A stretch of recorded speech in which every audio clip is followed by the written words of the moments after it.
Hey, what's up guys? Wanted to come on really quick and test out my new vlog camera. I think it's amazing. I'm still trying to figure a few things out that I think is just an amazing camera. So this was one of my gifts that I got for my birthday, got for Christmas. um, and I'm super excited to get to use it. It's a part of my goals and my plans for 2023. As you guys know, always working on kind of the next thing. And as I'm wrapping up 2022 and preparing for 2023, there are several things that I've been kind of documenting, not necessarily in this book, but I do have my other book that I've been documenting everything in. This one's just happened to be next to me. But I've been kind of documenting the different things that I need to do in preparation for 2023. But before I started doing that, I wanted to take a step back and figure out what I wanted to do in 2023. Because the reality is, the only thing that I need to do is walk in my purpose and do what God has called me to do. And so a big part of that is really just kind of spending time, at the end of the year, kind of spending time with God and just, hearing and figuring out what that is. So that's the first part of my preparation for the new year. The second part, obviously, and this may be the first part, obviously, is to kind of assess the year that is coming to an end. So 2022, what it's been, what it's offered, what it's yielded, what I got from it, what I've learned, just a lot of really cool lessons that I hadn't anticipated. I just did a video just kind of wrapping up our year conversations, and I talked a little bit about, I kind of preface that video with the video of or with my kickoff video when I was first starting the year of conversation. So I kind of preface it with what I'm expecting from that particular effort, and then I brought it to today, literally wearing the same shirt that I had on in that video. Brought it to today and talking about what I actually got from the year of conversation. So as you guys know, set out to have 52 conversations with 52 amazing women throughout the year. Had no idea who these women would be, had no idea what those conversations would be, had no idea whether or not I would even be able to accomplish such a thing. But by the grace of God and through the generosity of others to share themselves and share their platform, we were able to have 52 conversations in 2022, which were amazing. We talked about everything from health and wellness to fashion after 50, just a lot of really great conversations, really impactful conversations. I'm not going to get into all of that. Definitely check out my video that I did to wrap up that series. But it was a lot of lessons that came out of that series just through those conversations that really helped to prepare me for 2023. And so as I go into 2023, like I said, first thing is assessing 2022, then also spending time with God and really understanding what my purpose is. I kind of struggled a little bit this year because I was thinking that, okay, I'm going to launch out into all this new stuff and trying to figure out what that's going to look like. And so all that caused me to struggle a little bit. I knew a couple of things. I knew that I want 2023 to be a year of collaboration. And so that's a sensitive area for me because with girlfriend therapy, I've always been very careful about like the connections and the relationships and who I bring into the platform, into the space. It is still very much a sacred space for me, and it is a God ordained space, and so I'm really sensitive about the who and the what we talk about in this space. And it doesn't mean that everything that we do in girlfriend therapy is faith based or has to do with the faith, but it really is just your approach to life. And so as with that in mind and thinking about 2023 being a year of collaborations, just thinking about different relationships that I would like to have, different things that I would like to see on the platform. I personally am not ready to go back into girlfriend therapy in the way that it had been for the years prior to the pandemic, meaning conferences, forums, healing circles, and all that stuff. A lot of that stuff was incredibly time intensive. It was incredibly costly. And not that any of that was a burden. It just, it just was what it was. And I think coming out of the pandemic, I was not and am still not ready to kind of go into that heavy lift of, a conference and all that stuff. And so in 2023, I see myself still doing something on a much, I don't want to say simpler scale. I see myself doing something that's still not as stressful or time intensive as the conference and all that stuff have been. And so I thought the Year of Conversations was such a beautiful twist, and it was such a beautiful way to stay engaged and stay connected, that in 2023 I'm actually going to do another podcast series. It won't be as demanding. I'm actually going to talk to one woman a month. And the theme of this series is Tell Yourself Your Stories. You guys remember in my book, which happens to be right here next to me, Reflections of a Life Well Lived, the last chapter in the book is Tell Yourself Your Story. And I start with a quote that one of my let me see. You think I would have had my glasses on, but I start with this quote, and it says, "Tears are words that need to be written." And that's by Paulo Coelho. Paulo Coelho. I don't know if I'm saying his name correctly, but he is from The Alchemist. He's the author of The Alchemist. And anyway, I love that quote. Tears are words that need to be written. I think that is so important. And when I think about that, obviously I think about the individual, when I think about the individual story. And this book, Reflections of a Life Well Lived, was literally that for me. It was kind of me telling myself my story, but sharing it with the masses.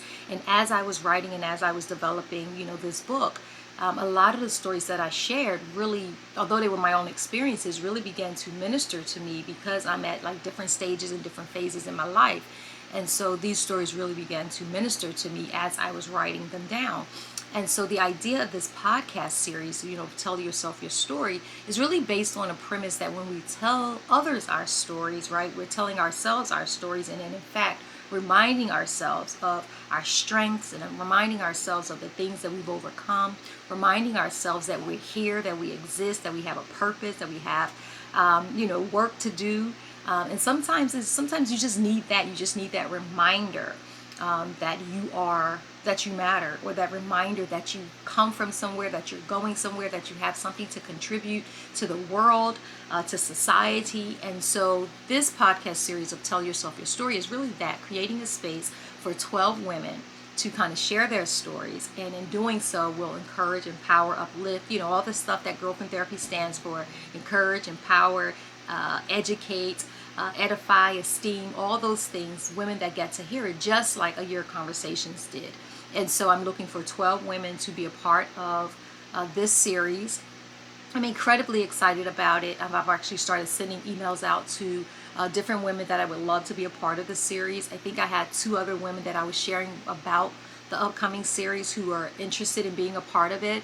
And I'll follow up with those conversations on the other side of the new year. But that's one of the things that I'm excited about doing in the new year, which is another podcast series under Girlfriend Therapy. Another thing that I'm excited about, you guys have heard a lot about this, is my PhD, guys. I am in the stages of getting my prospectus approved. And your prospectus is essentially an outline to say, this is what I want to do my PhD on.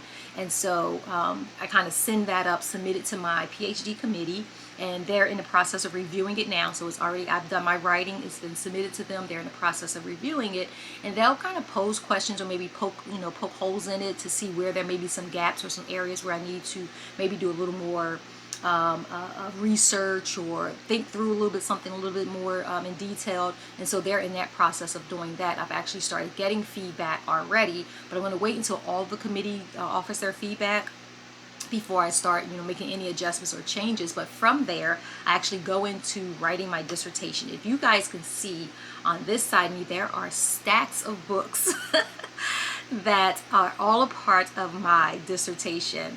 And I'm looking because I did have some on my chair, but all of them are on stacks of books that's all a part of my dissertation. And so those are books that I'm going to be reading and really getting familiar with and helping to shape and formulate my ideas and my thoughts. And one of the things I'm excited about with this PhD, well, before I take that, so from getting my prospectus approved, then I go into actually the writing of my dissertation. And my dissertation, you guys, I may have shared it with you. I'm still kind of fleshing it out, but it's in the space of rhetoric. And the title is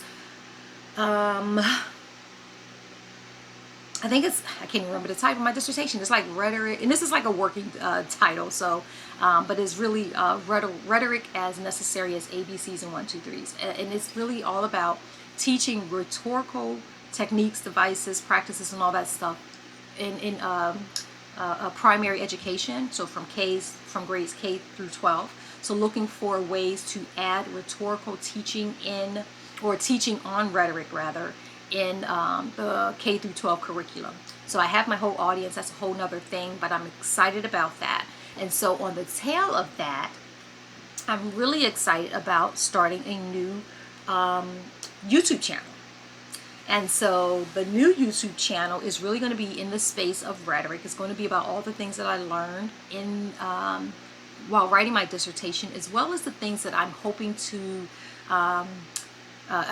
do, like rhetorical analysis of different things, rhetorical reviews of different things, really with the mindset of helping to teach about rhetoric. And this is really like what my whole PhD is based on, just this idea that we have to learn, we have to know, we have to be able to recognize, understand rhetoric, because a lot of times we just feel like it's something that is meant to manipulate or to abuse, words or whatever, but it really isn't.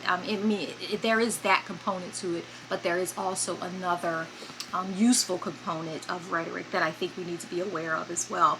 And so my proposal is that we teach rhetoric in school as a primary and fundamental part of education, and not as a secondary, something that you get to elect to take when you get to college, or some other component of some other educational piece of college. Like for myself, I first learned about rhetoric in my undergraduate studies in communications, and it was just like a small block of instruction. But I think that, or at least my proposal, is that rhetoric be taught on as a part of a fundamental curriculum. So that's kind of where my dissertation is going.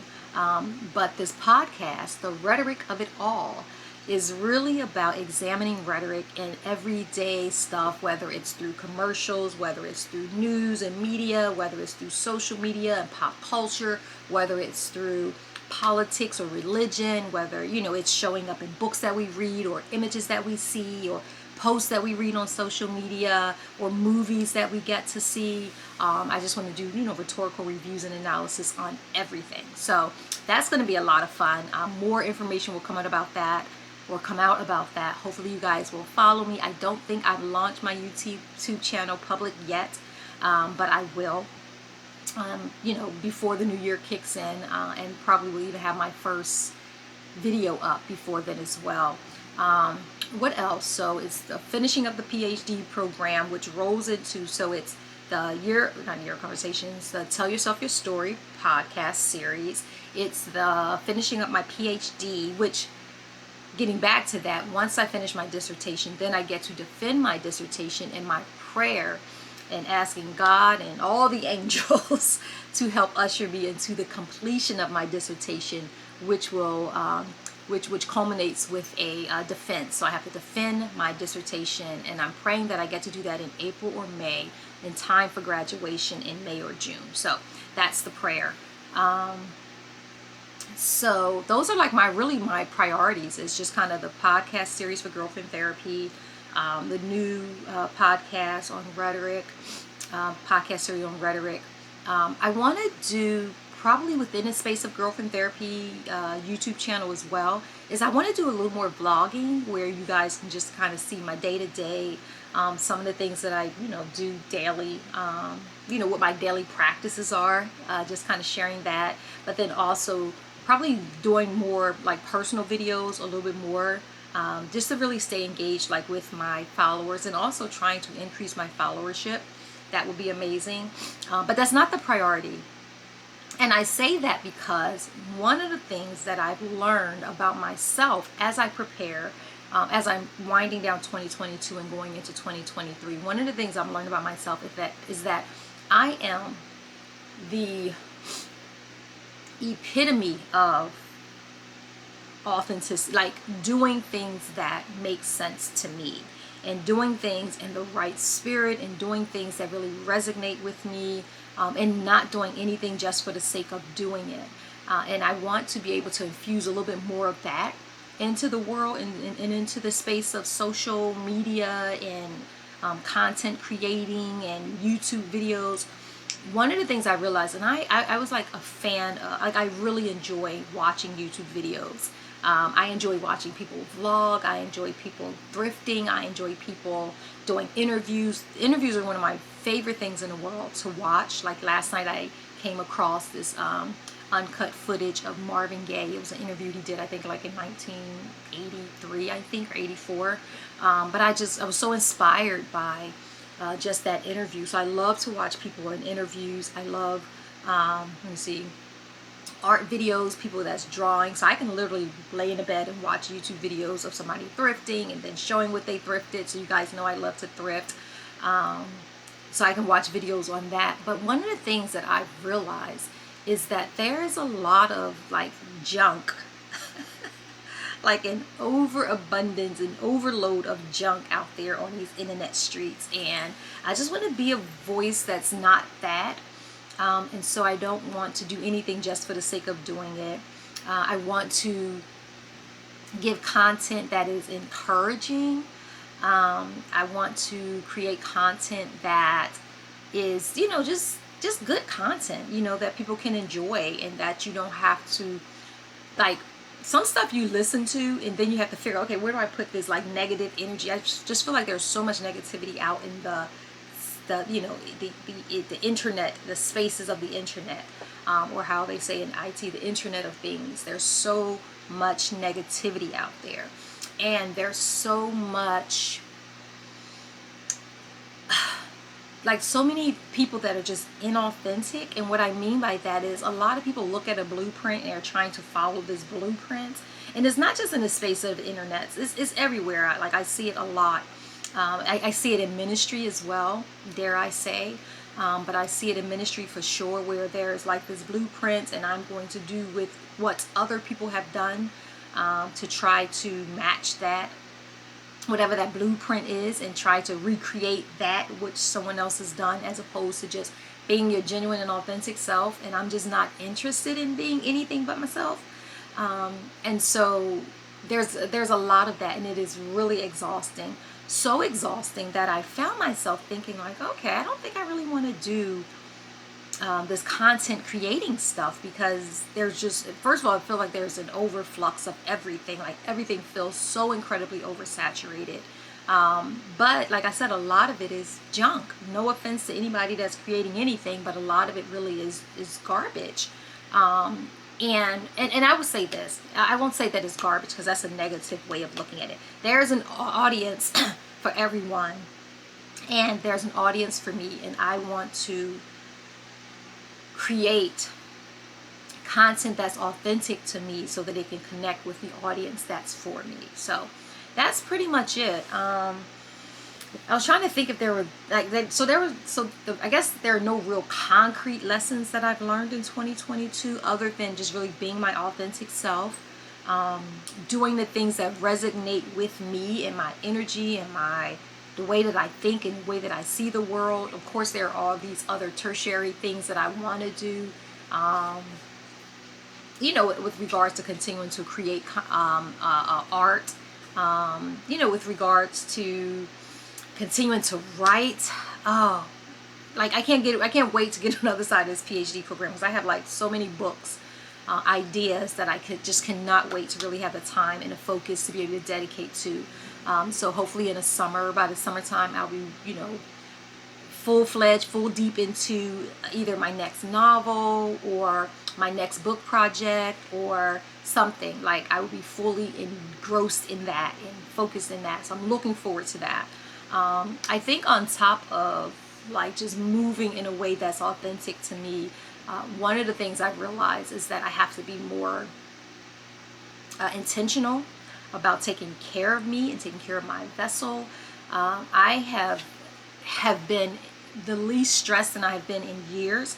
A lot of you guys may already know, but I was laid off in August, and I tell you, I've been in complete peace since then.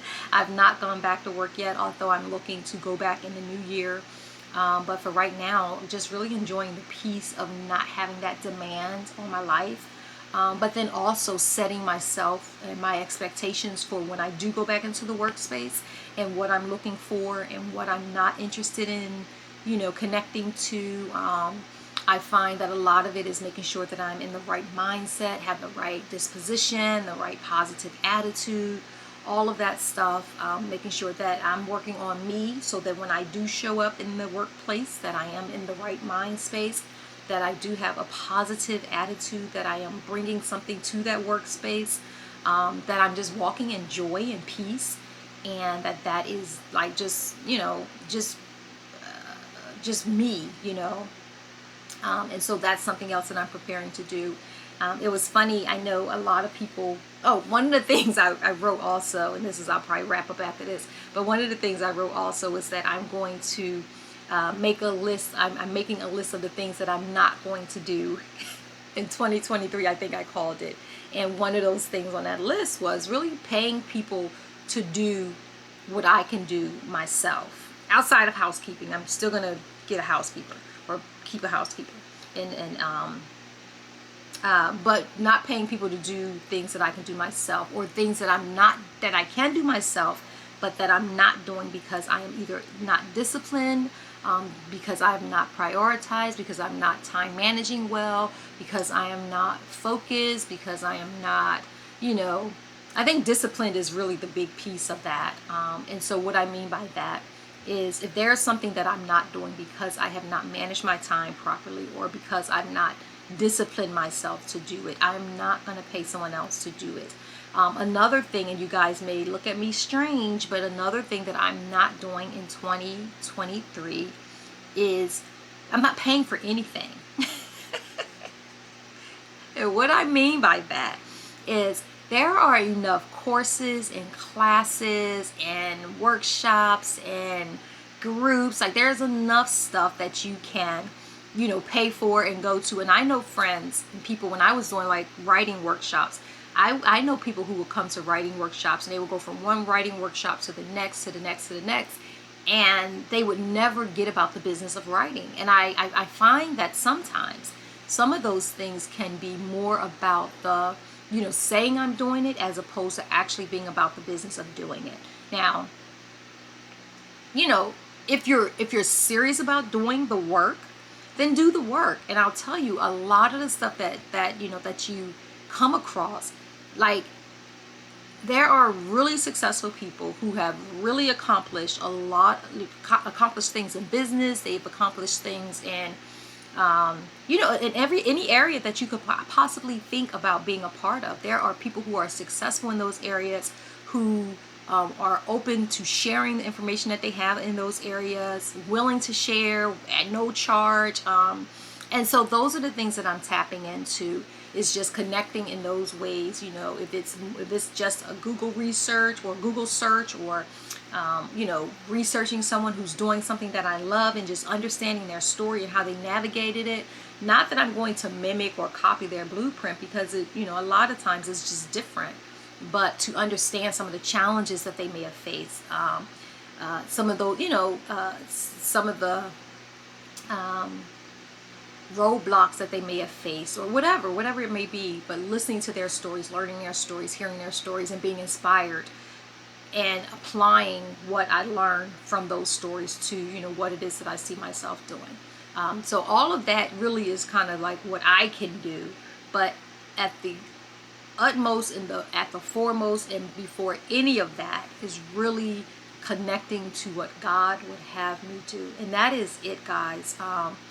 That it really is it. Just really doing only what God would have me to do, and really getting disciplined about my prayer life, getting disciplined about my studies, getting disciplined about just my faith, and the time that I spend, and the intentions that I put on walking out my faith is incredibly important to me in this season, and always. But getting back to that and not losing that is incredibly important to me.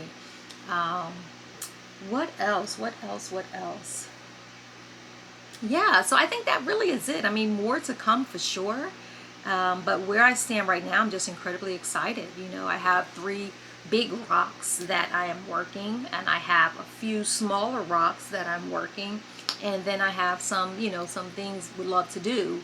And if I get to do those, praise God. And I do have a list. I'm not just rambling these things off. I do have a list. They're just not in this book that's here in front of me. But I do have a list, and I'm mapping things out. And I'm doing the administrative stuff for a lot of things that I'm working on.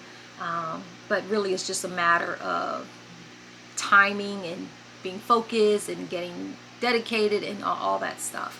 I think I mentioned about 2023 being the year of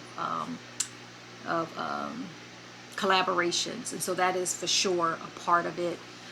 Thinking of different ways to collaborate, really being intentional, and really being just moving in peace. Like, peace really is the theme, I think, for 2023 in all that I do. Just really moving in peace. Like the scripture says, seek peace and pursue it.